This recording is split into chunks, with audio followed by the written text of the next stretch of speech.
Hello hello hello बेटा, good evening all of you. आ जाइए सभी फटाफट से, आप लोगों की फिजिक्स की क्लास स्टार्ट हो गई है। सब कुछ ठीक है ये नहीं बता दीजिए बेटा, जैसे हम बढ़ते हैं आगे।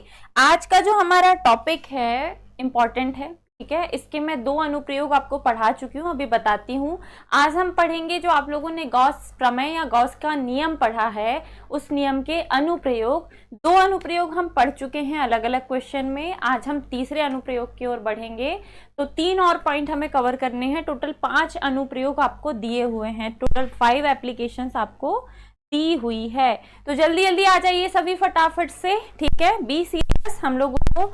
और कल तो शायद हम 12th वाले बच्चों का रिजल्ट आ भी रहा है, एमपी बोर्ड वालों का, है ना। शायद क्या मतलब, ये न्यूज़ है, कंफर्म न्यूज़ है कि कल 10th और 12th का रिजल्ट आने वाला है। तो जो हमारे 12th वाले बच्चे हैं वो थोड़े से सीरियस हैं, एक्साइटेड हैं। हम आप लोगों के साथ भी कल रिजल्ट शेयर करेंगे कि कैसा रहा हमारे बच्चों का रिजल्ट, क्या उनने अच्छा किया, क्या बेहतर किया कि उनका रिजल्ट अच्छा आया, और किसी में अगर कोई कमी रह गई होगी, किसी का रिजल्ट बाई चांस इधर उधर हुआ होगा, तो वो भी हम आपको बताएंगे कि क्या क्या हम गलतियां करते हैं जिसके कारण हमारे रिजल्ट में बहुत कमी हमें देखने को मिलती है। कि एक्सपेक्ट किया था 90% बना है 85, 80 या 78 ऐसे, है ना। ठीक है, तो चलिए बेटा बढ़ते हैं आगे। इंपॉर्टेंट क्वेश्चन है आज का हमारा, गॉस प्रमेय या गॉस नियम के अनुप्रयोग हम पढ़ने वाले हैं, ठीक है। गॉस प्रमेय या गॉस नियम के अनुप्रयोग, चलिए पढ़ते हैं। गॉस प्रमेय के अनुप्रयोग, ध्यान से देखिएगा। जब एप्लीकेशंस की बात आएगी, जब अनुप्रयोग की बात आएगी, तो गॉस प्रमेय के 3 अनुप्रयोग है। पहले अनुप्रयोग में आपने बिंदु आवेश के लिए विद्युत क्षेत्र की तीव्रता ज्ञात की है। बिंदु आवेश के लिए विद्युत क्षेत्र की तीव्रता ज्ञात की है बेटा, तीव्रता ज्ञात की है। और ये जो सूत्र आपने गॉस प्रमेय की हेल्प से निकाला था, ये था E = 1/4 pi epsilon not Q/r² मात्रक न्यूटन, ठीक है। ये था बिंदु आवेश के लिए की तीव्रता का सूत्र। दूसरा अनुप्रयोग है बेटा, दूसरा जो अनुप्रयोग है वो है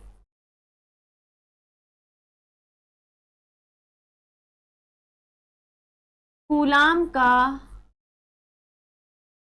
व्युत्क्रम वर्ग का नियम। क्योंकि ये भी हमने गॉस प्रमेय की हेल्प से निकाला था बेटा, कूलाम का व्युत्क्रम वर्ग का नियम, ये भी गॉस नियम के अनुप्रयोग के अंतर्गत ही आता है।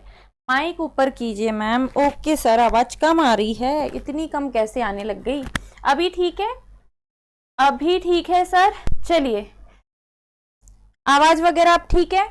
चलो, मैंने क्या बोला, कूलाम का व्युत्क्रम वर्ग का नियम, और जो कूलाम का व्युत्क्रम वर्ग का नियम है वो है F = 1/4 pi epsilon not Q1 Q2 r², और मात्रक है इसका बेटा न्यूटन।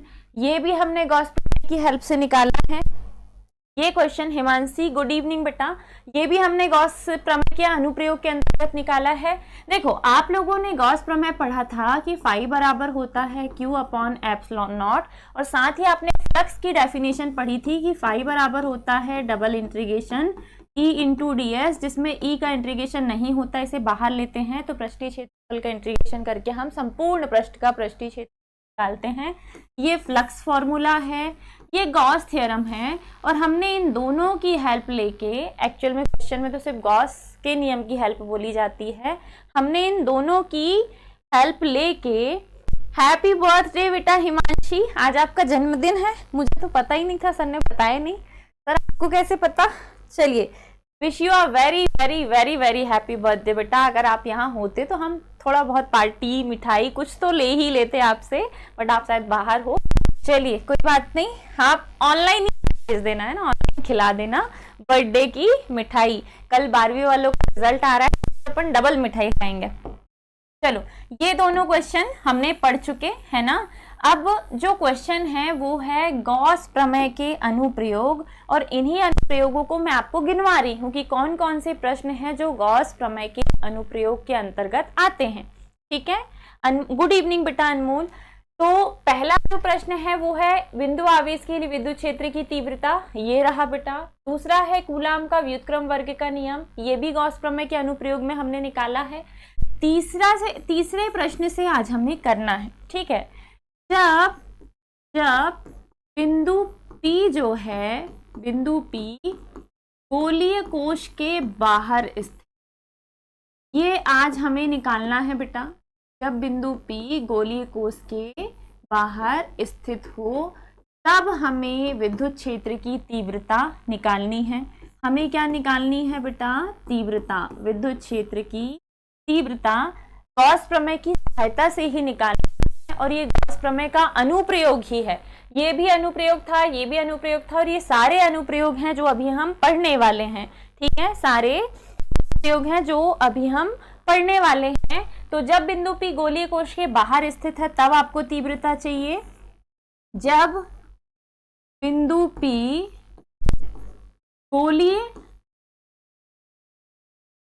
गोलीय कोश के पृष्ठ पर स्थित है, ये सारे फॉर्मूले आपको चाहिए है ना, और यहां से ऑब्जेक्टिव भी बनते हैं। पृष्ठ पर स्थित है तब भी आपको तीव्रता चाहिए। और लास्ट सिचुएशन है जब बिंदु P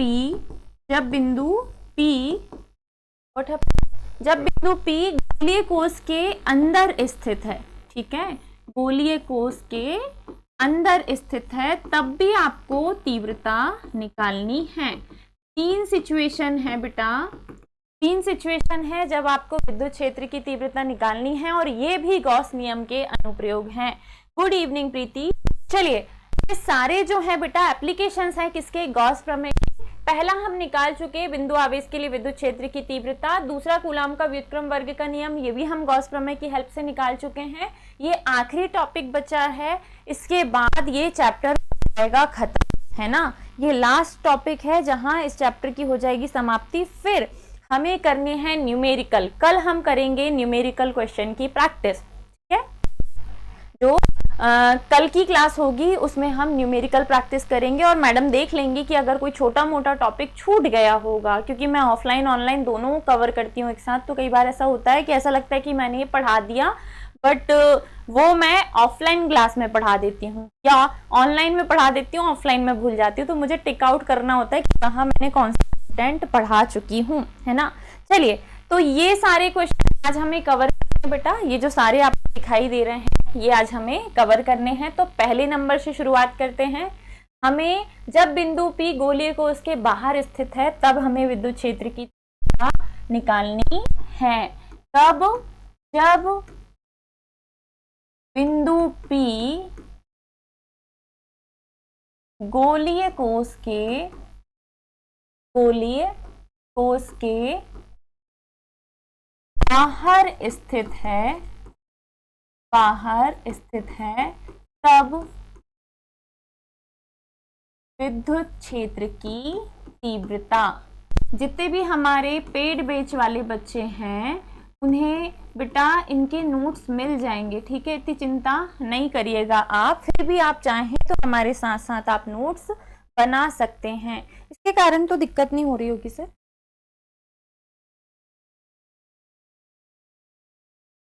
ऐसे रख के देखती हूँ, पर गिर जाएगा ये। चलिए देख लीजिएगा। अभी देखिए, हेलो हेलो हेलो, ठीक है। चलो, अभी भी ग्लिच आ रहा है बोलते सर, देख रहे हैं थोड़ा बहुत माइनर सा ग्लिच होगा तो अवॉइड करना बेटा, है ना। हो सकता है कई बार ऐसा होता है कि हम जैसे पिन हिला देते हैं तो थोड़ी सी खरखराहट सी आती है ना।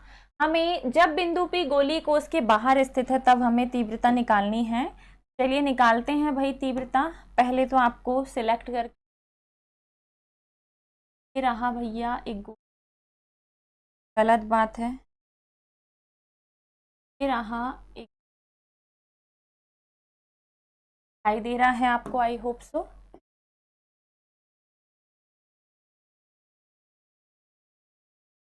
अब दूसरा वाला गोलीय कोष कैसे बनाना है, तो दूसरे वाले गोलीय आपको चाहिए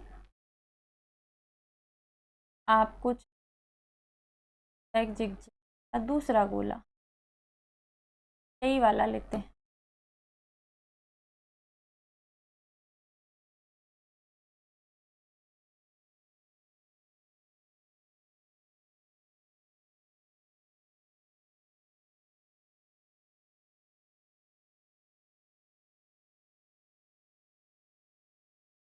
क्या बात है, बन गया। देखिए बेटा, आपके पास एक गोलीय कोश है और इस गोलीय कोश का केंद्र बिंदु है O, और O पर रखा है आवेश। ऊपर रखा है कौन सा आवेश, +Q आवेश। ठीक है, अब अभी तक आप क्या करते आए हो, O से कुछ दूरी पर आप एक बिंदु ले रहे थे P, और इस बिंदु पर आप क्या निकाल रहे थे, विद्युत क्षेत्र की तीव्रता, और ये जो दूरी आप ले रहे थे R। ऐसा ही पढ़ा है हमने अभी तक। ठीक है, ऐसा पढ़ा है हमने अभी तक। ध्यान से देखिएगा, आपने अभी तक क्या पढ़ा है कि हमारे पास बिंदु O पर +Q आवेश रखा है, इसके चारों ओर एक विद्युत क्षेत्र है, और इस विद्युत क्षेत्र में इससे R दूरी पर एक, जहां हम क्या निकालते हैं, की तीव्रता। आज भी आपको विद्युत क्षेत्र की तीव्रता निकालनी है, आज भी बेटा आपको विद्युत क्षेत्र की तीव्रता ही निकालनी है।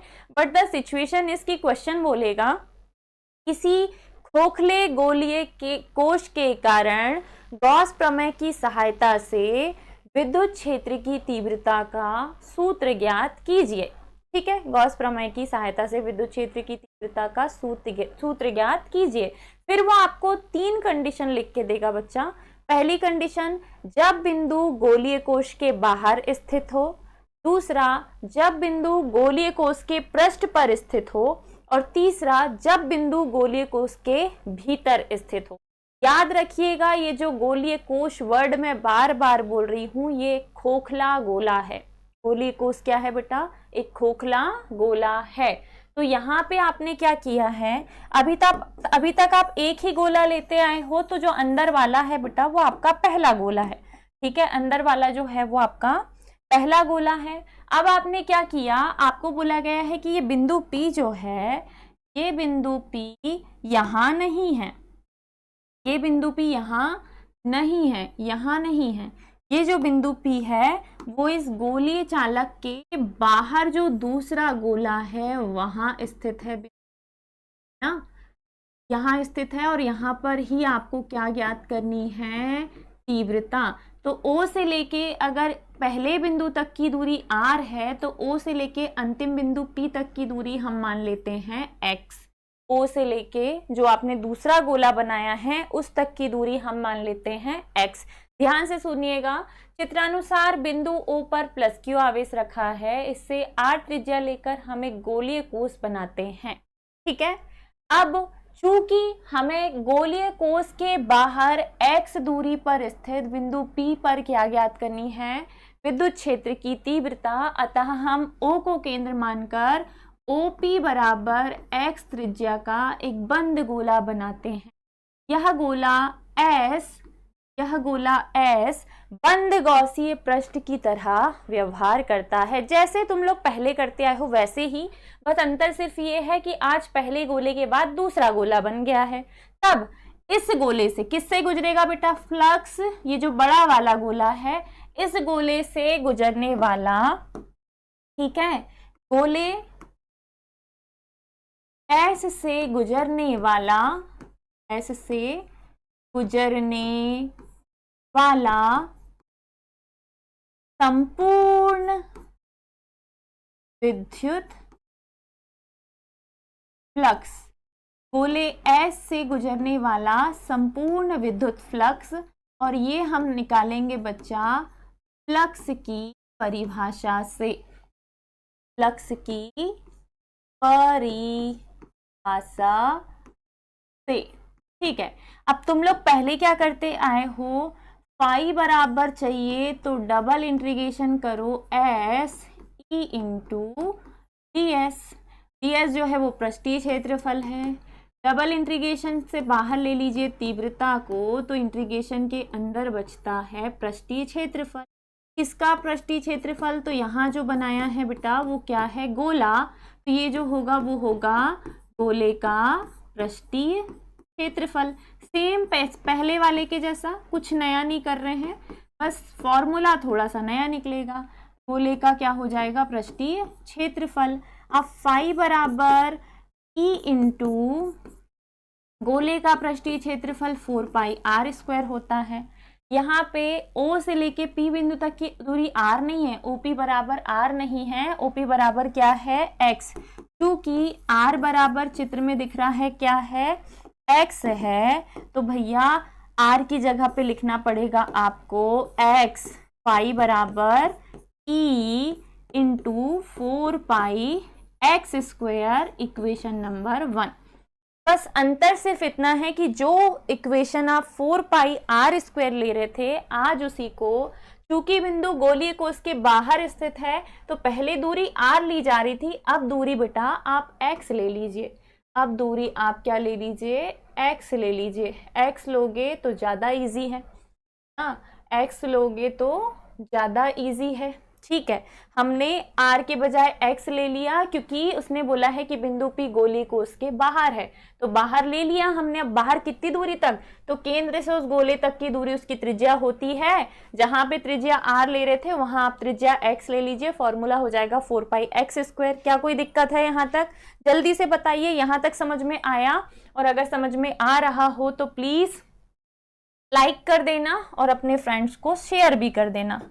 ठीक है, चलिए बेटा आगे बढ़ते हैं। अब क्या करना है? अब हमें अप्लाई करना है गॉस थ्योरम। अब हमें अप्लाई करना है गॉस थ्योरम, किंतु हमने पढ़ा है गॉस प्रमेय से। हमने पढ़ा है गॉस प्रमेय से, क्या पढ़ा है? कि फ्लक्स ये नहीं होता, फ्लक्स जो होता है ना, फ्लक्स जो होता है ना वो आवेश का ε0 गुना होता है। समीकरण नंबर 2 हम करते हैं। अब समीकरण 1 व 2 की तुलना, दोनों की तुलना करने पर हम पाते हैं कि एक का राइट हैंड साइड है E इंटू 4πx², दूसरे का राइट हैंड साइड है 2/ε0। 4πx² का पक्षांतर करेंगे तभी तीव्रता मिलेगी, तो E को यही रहने दो, इंटू वाला जाएगा 1 के बटे में, 1 के बटे में आ गया 4πx², ऊपर Q है बटे में ε0। x को ε0 को x की जगह पे ला लो ताकि नियतांक बन जाए। 4π के साथ लिखिए ε0 को, Q के साथ लिखिए x² को। ये है तीव्रता, मात्रक हो जाएगा बेटा न्यूटन प्रति कूलम। ये जो आया है यही है विद्युत क्षेत्र की तीव्रता का सूत्र गॉस प्रमेय की सहायता से, जब बिंदु P गोलीय कोश के बाहर स्थित है तब। जब बिंदु P गोलीय कोश के बाहर स्थित है तब। ध्यान से देख के बताइए, क्या ये आपको बिंदु आवेश के लिए विद्युत क्षेत्र की तीव्रता निकालने जैसा नहीं लग रहा बेटा? क्या ये आपको बिंदु आवेश के लिए जैसे आपने तीव्रता निकाली थी वैसे ही नहीं लग रहा है? सेम वैसा, कुछ अंतर नहीं है। जैसे आप लोगों ने बिंदु आवेश के लिए विद्युत क्षेत्र की तीव्रता निकाली है गॉस प्रमेय की हेल्प से, ये हूबहू बिल्कुल वैसा ही है। क्वेश्चन है किसी एक समान आवेशित चालक गोले या गोलीय कोश के लिए विद्युत क्षेत्र की तीव्रता ज्ञात कीजिए जब बिंदु गोलीय कोश के बाहर हो, जब बिंदु गोलीय कोश के पृष्ठ पे हो जो पहले से लेते आए हो, और जब बिंदु गोलीय कोश के भीतर स्थित हो, तब आपको क्या निकालनी है? तीव्रता। ठीक है, यहां तक आने के बाद भी कुछ है क्या मैडम अनुप्रयोग में? तो याद रखिएगा बेटा, गॉस नियम के अनुप्रयोग में वो सारे प्रश्न आते हैं जिनमें आपने गॉस प्रमेय की हेल्प ली है। जिन जिन प्रश्नों को हल करने में आपको गॉस प्रमेय की हेल्प की जरूरत पड़ी है, वे सारे प्रश्न गॉस नियम के अनुप्रयोग हैं। जैसे कि अनंत लंबाई का चालक आपने जो किया वो भी गॉस नियम का अनुप्रयोग है। अनंत समतल चादर जो मैंने कल की क्लास में पढ़ाया था वो भी गॉस नियम का अनुप्रयोग है। मैंने सोचा था कि सब इकट्ठा एक साथ आखिरी में तुम्हें बताऊंगी कि कौन कौन से क्वेश्चन आपको कैसे पढ़ना है। ठीक है, आखिरी में एक बार रिकॉल भी करेंगे हम। तो ये जो प्रश्न हमने अभी सॉल्व किया है ये है, जब बिंदु P गोलीय कोष के बाहर स्थित है तब विद्युत क्षेत्र की तीव्रता का सूत्र। तो अगर ऑब्जेक्टिव में भी पूछे तो बाहर के लिए आप जो भी डिस्टेंस मान के करो कर सकते हो, क्योंकि अंदर वाला डिस्टेंस तो r होता है।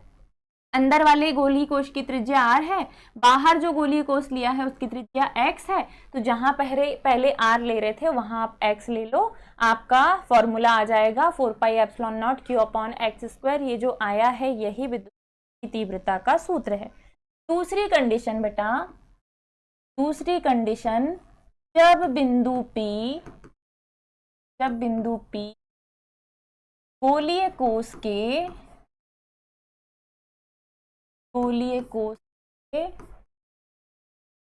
पृष्ठ पर, तब आपको क्या ज्ञात करनी है, तीव्रता। जब बिंदु P गोलीय कोष के पृष्ठ पर हो तब आपको क्या ज्ञात करनी है, तीव्रता। तो निकालिए बढ़िया से तीव्रता। बस अंतर ये है कि अब जो बिंदु P है वो गोलीय कोष के पृष्ठ पर है, और अगर पृष्ठ पर है तो निकालनी पड़ेगी क्या, तीव्रता। ठीक है, चलो अब आप वापस से त्रिज्या ले सकते हैं, सेंटर से त्रिज्या लीजिए ये, और त्रिज्या जो है वो है r, जैसे का वैसा।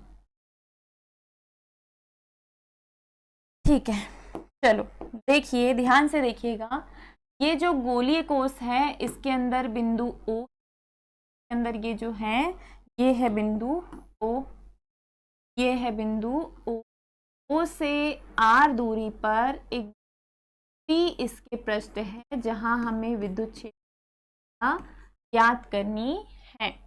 O पर प्लस Q आवेश स्थित है, हम ऐसा मानेंगे थोड़े समय के लिए कि बिंदु O पर क्या रखा हुआ है, प्लस Q आवेश रखा हुआ है। गुड इवनिंग बेटा अतुल, ध्यान से समझना।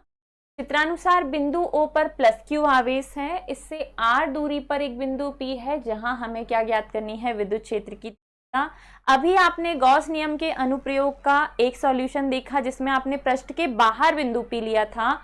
अब आप पृष्ठ पर ही क्या ले रहे हो, बिंदु P, और अगर आप पृष्ठ पर बिंदु P ले रहे हो तो जो तीव्रता E है बेटा वो 1/4 pi epsilon naught Q upon r square ही होगी। कोई शक है क्या आपको, क्योंकि ये तो आप कर चुके हो ना, बिंदु आवेश के लिए विद्युत क्षेत्र की तीव्रता में जो सॉल्यूशन में अभी तुमने OP बराबर x लिया वही अब r ले सकते हो, x की जगह वापस ले सकते हो r। तो आपका सूत्र यही होगा, क्योंकि OP का मान क्या है, सॉरी आपको लिखना पड़ेगा, क्योंकि OP का मान क्या है, r है। तो जो तीव्रता है बेटा वो निकल के आएगी 1/4 pi epsilon naught Q upon r square Newton प्रति कूलाम। तो दूसरा सूत्र तो सीधे सीधे वही आ गया जो तुम पहले कर चुके, कि बिंदु आवेश के लिए विद्युत क्षेत्र की तीव्रता का सूत्र जो होता है वही सूत्र है बेटा इसके अनुप्रयोग में। ठीक है, ये हम कर चुके, दूसरा हो गया। ठीक है, यहां तक हो गया, समझ में आया, फटाफट से लाइक कर देना। चलो ये दूसरा प्रश्न हो गया बच्चा, जिसमें आपने गोलीय कोष के पृष्ठ पर क्या लिया हुआ है, आवेश लिया हुआ है। अब हम बढ़ते हैं इसके तीसरे और आखिरी पड़ाव पे, जो कि है तीसरा प्रश्न, और जिसके लिए वापस से हमें लगेगा गोलीय शेप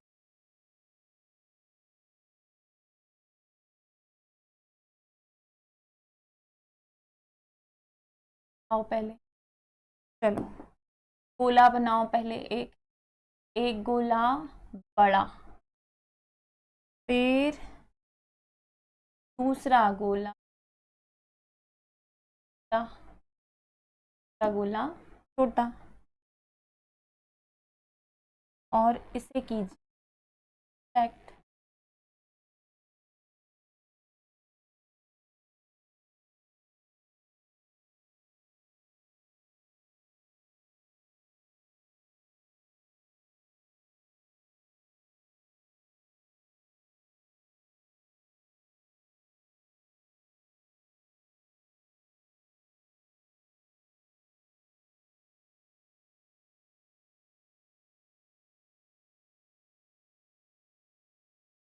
चलिए देखिएगा ध्यान से। अब जो कंडीशन है बेटा वो है तीसरी कंडीशन, और तीसरी कंडीशन बोल रही है कि जब बिंदु गोलीय कोश के भीतर स्थित हो या गोलीय कोश के अंदर स्थित। इंपॉर्टेंट क्वेश्चन है, बड़ा प्रश्न है, ऑब्जेक्टिव में भी पूछ सकता है, तो ध्यान से समझो। ऐसे स्किपेबल नहीं है कि आप स्किप करके चले गए। और ये आखिरी क्वेश्चन है, इसके बाद अध्यारोपण का एक सिद्धांत और न्यूमेरिकल क्वेश्चन, जहां ये चैप्टर हो जाएगा बेटा खत्म, है ना। ठीक है, न्यूमेरिकल करेंगे हम। अब बोर हो गए हम डेरिवेशन पढ़ के, थोड़े न्यूमेरिकल पे आते हैं। अब चित्रानुसार आपके पास एक गोलीय कोश प्रदर्शित है, इसका केंद्र है बेटा O से आप r दूरी पर एक गोलीय कोश लेते आए हो और इस पर आप बिंदु P लेते थे। ठीक है, r दूरी पर आप बाहर की ओर जो गोलीय कोश नाम था S। ठीक है, यहाँ पर आप बिंदु P लेते आए हो, है ना। O से कितनी दूरी पर, r दूरी पर बिंदु P है, और ये हमारा बाहर वाला गोलीय कोश है जो पहले था। ठीक है, ये जो पहले था। जो नया बनाया है हमने वो वाइड वाला है बेटा, और ये हमने अंदर की ओर बनाया है। तो अंदर की ओर बनाया है तो आप ये अंदर की ओर वाले को ऐसे दर्शाओ, नया वाला है। नए वाले की त्रिज्या हम मान ले रहे हैं, नए वाले की त्रिज्या हम मान ले रहे हैं x। नए वाले की त्रिज्या थोड़े समय के लिए, बाहर जब आपने बाहर लिया था तब भी आपने x मानी थी, जब अंदर लिया है तब भी x मान लो, कोई दिक्कत नहीं। वैसे भी यहाँ कुछ होना जाना नहीं है ना, इससे कुछ फर्क नहीं पड़ेगा। तो ये जो बिंदु P आप बाहर ले रहे थे, अब बिंदु P को आप गोलीय कोश अंदर लीजिए। अब बिंदु P को आप गोलीय कोश के अंदर लीजिए और थ्योरी लिखोगे। चित्रानुसार बिंदु O से r दूरी पर गोलीय कोश स्थित है, जिससे गुजरने वाला फ्लक्स, पहले हमने कौन सा वाला निकालना है, बाहर वाले का निकालना है, क्योंकि इसी से फ्लक्स गुजरेगा। पहले आपको बाहर वाले से गुजरने वाला फ्लक्स चाहिए, तो बाहर वाले गोलीय कोश से गुजरने वाला क्या निकालोगे आप, कुल विद्युत फ्लक्स। इसकी परिभाषा से, फ्लक्स की परिभाषा से, फ्लक्स की परिभाषा से। ठीक है, अब अगर बाहर वाले से गुजरने वाला निकाल दिए तो क्या आप इसी के अनुसार अंदर वाले से गुजरने वाला नहीं निकाल सकते, है ना। निकाल सकते हो, जैसा बाहर के लिए है वैसा ही अंदर के लिए, बस अंदर के लिए r की जगह त्रिज्या क्या हो जाएगी, x। बाहर की त्रिज्या r है, अंदर वाली क्या हो जाएगी, x। तो सेम फॉर्मूला, बस अंतर सिर्फ इतना कि अगर आपको फ्लक्स चाहिए तो फ्लक्स होता है फाई बराबर double integration s e into ds। फाई बराबर तीव्रता का समाकलन नहीं होता, तो एक्चुअल सूत्र बचता है s ds। ये जो होता है गोले s का पृष्ठीय क्षेत्रफल होता है, गोले का पृष्ठीय क्षेत्रफल होता है बेटा, गोले का पृष्ठीय क्षेत्रफल होता है। जब गोले का पृष्ठीय क्षेत्रफल मिलेगा तो मिलेगा E इंटू 4 पाई r स्क्वायर। r की जगह पे अभी भी त्रिज्या क्या है, x, तो फाई बराबर मिलेगा E इंटू 4 पाई x स्क्वायर, समीकरण नंबर 1। ठीक है, समीकरण 1 में आपको क्या मिल गया, कुल फ्लक्स मिल गया, पिछले वाले पहले वाले क्वेश्चन के जैसा।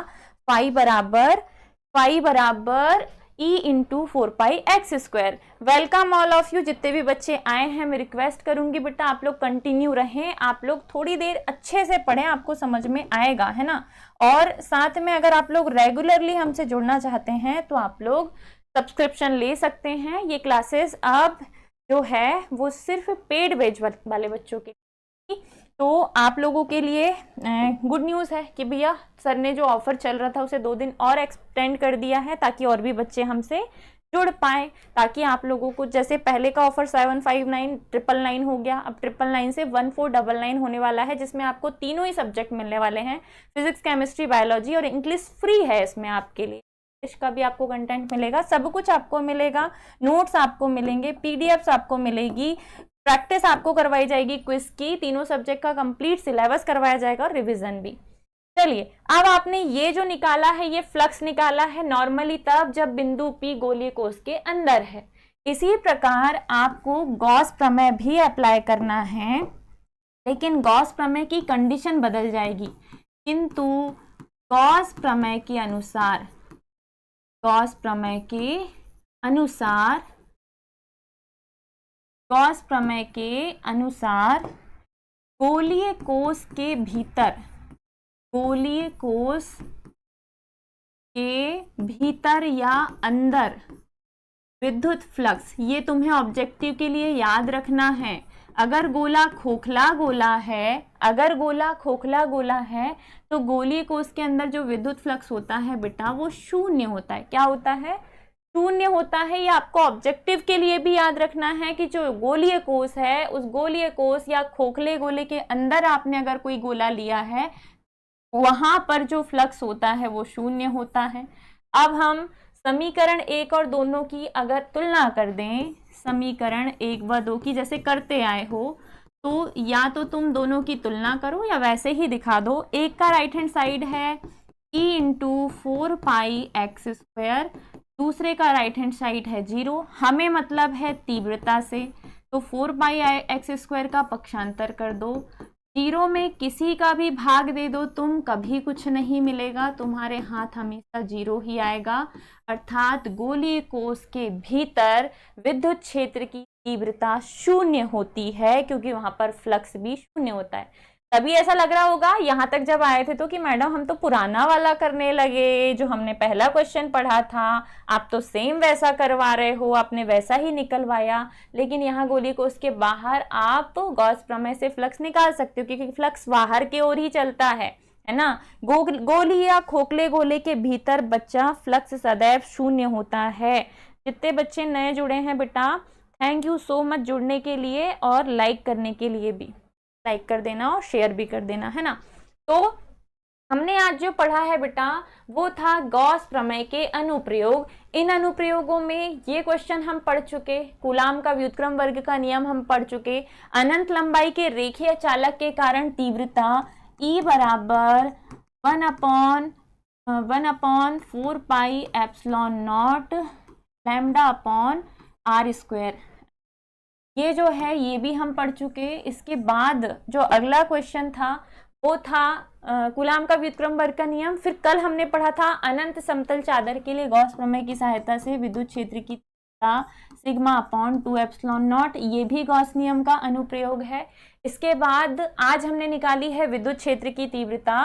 3 स्थितियों में हमें पता करनी है विद्युत क्षेत्र की तीव्रता गॉस प्रमेय की सहायता से, जब बिंदु P गोलीय कोश के बाहर है, जब पृष्ठ पर है और जब गोलीय कोश के भीतर है। पहली स्थिति में हम निकाल चुके हैं जब बिंदु P गोलीय कोश के बाहर है। ये बिंदु P पहले यहाँ था, अब हमने इसको बाहर फेंक दिया यहाँ पर दूसरे वाले गोले पर। पहले गोले की त्रिज्या r थी, दूसरे गोले की त्रिज्या x है। पहले की त्रिज्या r थी, दूसरे की x है। तो जहां पर आप फ्लक्स निकालते थे उस फ्लक्स में फ्लक्स का सूत्र ये रहा, तीव्रता को पृष्ठीय क्षेत्र से बाहर ला लो, समाकलन के बाहर ला लो, रेखीय समाकलन के बाहर, क्योंकि इसका समाकलन नहीं होता, बचता है ds। ये पूरा होता है गोले का पृष्ठीय क्षेत्रफल, और जो गोले का पृष्ठीय क्षेत्रफल होता है बेटा वो होता है 4 पाई r स्क्वायर। लेकिन आज हमारा गोला यहाँ नहीं है, आज हमारा गोला और बाहर पहुंच गया, तो वहां तक की दूरी हमने ले ली x। तो जहां r था वहां हमने लिखा है x, और x लिखने के बाद x का स्क्वायर समीकरण 1 मिला है फ्लक्स। फिर हमने लगाया गॉस प्रमेय, और गॉस प्रमेय बोलता है कि फाई बराबर q अपॉन एप्सिलॉन नॉट होता है। दोनों में फ्लक्स निकला है, दोनों की तुलना हमने कर दी, दोनों की तुलना हमने कर दी। तो तुलना करके जो हमें मिला है वो ये है, ये लेफ्ट में, ये राइट में। हमें तीव्रता चाहिए 4 पाई एक्स स्क्वायर को पक्षांतर करके 1 के बटे में लिखो। हमें पता है कि 4 पाई के साथ x नहीं एप्सिलॉन नॉट आता है, क्योंकि ये एक नियतांक होता है, तो एक्स स्क्वायर को q के बटे में लिख दीजिए। ये जो आया है यही है विद्युत क्षेत्र की तीव्रता का सूत्र, जिसका मात्रक है न्यूटन प्रति कूलाम। होप आप लोगों को समझ में आया होगा बेटा यहाँ तक, ठीक है। अगले क्वेश्चन पे आते हैं। अगला जो दूसरा पॉइंट था इसी में, जो दूसरा पॉइंट था इसी में वो था दूसरा कि जब बिंदु P गोलीय कोश के पृष्ठ पे है, अगर बिंदु P पहले जहां था वहीं आ गया तो इतना कुछ करने की जरूरत नहीं है। हमें पता है कि OP का मान r है, तो सूत्र ये हो जाएगा E बराबर 1/4 pi epsilon naught q upon r square. और ये आप लोग निकाल चुके हो, इसलिए मैंने वापस से नहीं निकलवाया, ये हम लोग पहले भी कर चुके हैं, जिसे आपने बिंदु आवेश के लिए विद्युत क्षेत्र की तीव्रता का नाम दिया था। डन। तीसरा प्रश्न इसी में जो है बेटा वो है, जब बिंदु P गोलीय कोश के अंदर स्थित है। अब आप इसी बिंदु P को जब आप यहाँ ले रहे थे तो अलग बात थी। अब तुम यहाँ से उठा के उसे यहाँ अंदर की ओर ले जाओ, अंदर की ओर ले जाओगे, अंदर की ओर ले जाओगे तो क्या होगा बेटा, अंदर की ओर ले जाओगे तो ये बिंदु P आ जाएगा अंदर। कहाँ, यहाँ। और अंदर मतलब कितनी दूरी पर, x दूरी पर ला लिया हमने। पहले कितनी दूरी पर था, r दूरी, r त्रिज्या पर था। अब आप आ गया वो x त्रिज्या पर। तो जो गोला अंदर बना है उस अंदर वाले से गुजरने वाला हमें क्या चाहिए, फ्लक्स, ताकि हम क्या निकाल सकें, तीव्रता। जैसे का वैसा, ठीक है। अब आपने सेम फॉर्मूला लगाया, बस आर स्क्वायर को वापस एक्स कर दिया, जो सूत्र आया वो सेम है जैसे हमने 1 में किया। बस हमने ये लिखा है कि चूंकि गॉस थ्योरम हमें ये बताता है कि किसी भी खोखले गोले के अंदर विद्युत फ्लक्स नहीं होता, वहां पर फ्लक्स का मान सदैव शून्य होता है। तो गोलीय खोखले गोले के अंदर अगर आप एक और गोला लोगे तो इससे गुजरने वाला फ्लक्स सदैव शून्य होगा। ये कौन बोल रहा है, गॉस थ्योरम बोल रहा है बेटा, गॉस प्रमेय बोल रहा है। तो तुम यहाँ फ्लक्स को शून्य मानो। समीकरण 1 और 2 की वापस तुलना करो। ये 1 का राइट हैंड साइड है, ये 2 का राइट हैंड साइड है। तीव्रता का मान चाहिए तो 4πx² का पक्षांतर कीजिए, 0 में इसका भाग दोगे, अल्टीमेटली 0 ही मिलेगा। अर्थात खोखले गोले के केंद्र पर या खोखले गोले के अंदर स्थित किसी गोले पर विद्युत फ्लक्स भी शून्य होता है और विद्युत क्षेत्र की तीव्रता भी शून्य होती है। यही थे बेटा गॉस नियम या गॉस प्रमेय के अनुप्रयोग। डन। क्या आप लोगों को समझ में आया द चैप्टर? अब हम चैप्टर एनालिसिस करेंगे कि इंपॉर्टेंट क्या है ना। जो इम्पॉर्टेंट क्वेश्चन है बेटा पूरे चैप्टर में वो हम रिवाइज करेंगे थोड़ा सा। पहला जो है बेटा वो है कूलाम का नियम। पहला प्रश्न है कूलाम का नियम, मोस्ट इम्पॉर्टेंट क्वेश्चन। दूसरा प्रश्न जो आपको पढ़ना है, ये छोटे क्वेश्चन 2 नंबर वाले बता रही मैं। दूसरा है आवेश का क्वांटमीकरण, क्वांटाइजेशन ऑफ चार्ज, ये आपको पढ़ना है। तीसरा जो आपको प्रश्न पढ़ना है बेटा वो है विद्युत द्विध्रुव आघूर्ण, 2 नंबर वाले हैं ये, ठीक है। विद्युत द्विध्रुव आघूर्ण। फिर चौथा जो इम्पोर्टेंट प्रश्न आपको पढ़ना है, 4th क्वेश्चन, वो है विद्युत बल रेखाएं, विद्युत बल रेखाएं या विद्युत क्षेत्र रेखाएं एवं इनकी विशेषताएं। ये आप लोगों को अच्छे से पढ़नी है ना। अभी से पढ़ाई चालू कर दो तो आपका रिजल्ट बहुत बेहतरीन होगा। फिर आगे आपको सॉरी आगे आपको और भी अच्छे नोट्स, अपडेटेड नोट्स और पीडीएफ्स मिलेंगे, चिंता मत करो। बस अभी से आप रेगुलर प्रैक्टिस करना चालू कर दो, ठीक है। ये हो गए। फिर इसके बाद आपने इंपॉर्टेंट एक प्रश्न पढ़ा है जो कि है विद्युत फ्लक्स, जो कि क्या है बेटा, विद्युत फ्लक्स। यहां तक आप कर लोगे 2 मार्कर क्वेश्चन, 2 मार्कर के बाद अब आप आओगे 3 मार्कर्स पे। अगर 3 मार्क्स की बात आए तो पहला प्रश्न जो आपको पढ़ना है वो है गॉस प्रमेय, है पहला प्रश्न जो आपको पढ़ना, गॉस प्रमेय। दूसरा है बच्चा कूलाम का व्युत्क्रम वर्ग का नियम, व्युत्क्रम वर्ग का नियम, ये मैंने पढ़ाया है। तीसरा प्रश्न जो हमने 3 मार्कर्स में पढ़ा है वो है बल आघूर्ण का सूत्र, बल आघूर्ण का सूत्र पढ़ा है आप लोगों ने, बहुत अच्छे से मैंने एक्सप्लेन किया है। चौथा इंपॉर्टेंट प्रश्न है स्थितिज ऊर्जा का सूत्र, स्थितिज ऊर्जा का सूत्र, ये भी आपको पढ़ना है। 5वां प्रश्न है अनंत लंबाई के रेखीय चालक के लिए, रेखीय चालक के लिए विद्युत क्षेत्र की तीव्रता, ये आपको बहुत अच्छे से पढ़ना है, ठीक है। यहाँ तक 2 और 3 मार्कर्स हो गए। फिर आप आओगे 4 मार्क्स पे। 4 मार्क्स इम्पॉर्टेंट क्वेश्चन। और इसमें सबसे इम्पॉर्टेंट प्रश्न जो बनता है, पहला ही प्रश्न वो है अक्षीय स्थिति, विद्युत द्विध्रुव की अक्षीय स्थिति, एक्सियल पोजीशन में विद्युत क्षेत्र की तीव्रता का सूत्र। दूसरा प्रश्न है निरक्षीय स्थिति,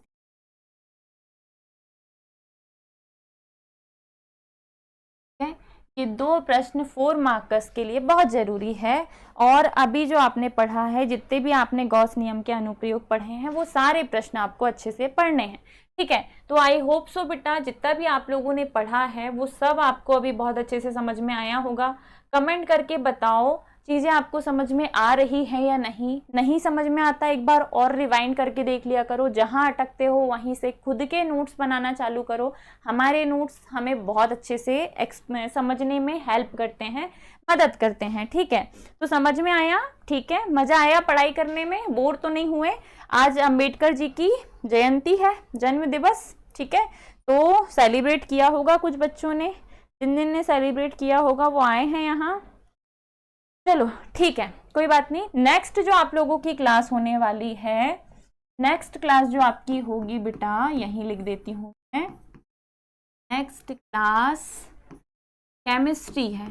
और ये आफ्टर 5 मिनट सर और आपको अपडेट कर देंगे। क्या है, मैं जाती हूँ, सर आते हैं, और फिर माइक वाइक लगाते तक सेटअप स्लाइड निकालना तो टाइम हो जाता है। फिर भी मैं आपको 10 मिनट का टाइम दे रही हूँ, आफ्टर 10 मिनट, है ना। अभी स्ट्रीम खत्म होने के जस्ट 10 मिनट बाद आपकी केमिस्ट्री की क्लास होगी। And after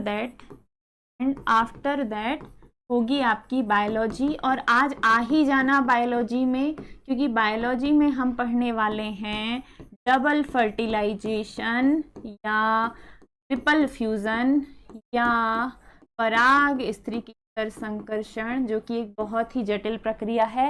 most important question of this chapter, ये मैं आज बायोलॉजी में पढ़ाने वाली हूँ। तो कोई प्लीज़ बायो में गोल मत होना, अच्छे से हम ध्यान से बढ़िया प्यार से समझेंगे, है ना।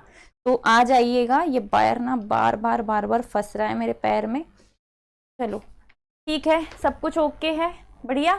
चलिए, समझ में आ गया बढ़िया से। तो चलिए बेटा विदा लेते हैं आपसे। ऐसे ही जुड़े रहिए सरल एकेडमी के साथ। और जो नए बच्चे जुड़ने वाले हैं वो जल्दी जुड़ जाओ, क्योंकि अब ये क्लासेस आपको देखने को नहीं मिलेंगी, है ना। सर धीरे धीरे करके सारी चीज़ें आर्काइव करने लगे हैं। तो ये सिर्फ वही उन्हीं बच्चों को दिखेगी जिन्होंने पेड सब्सक्रिप्शन लेके रखे हैं।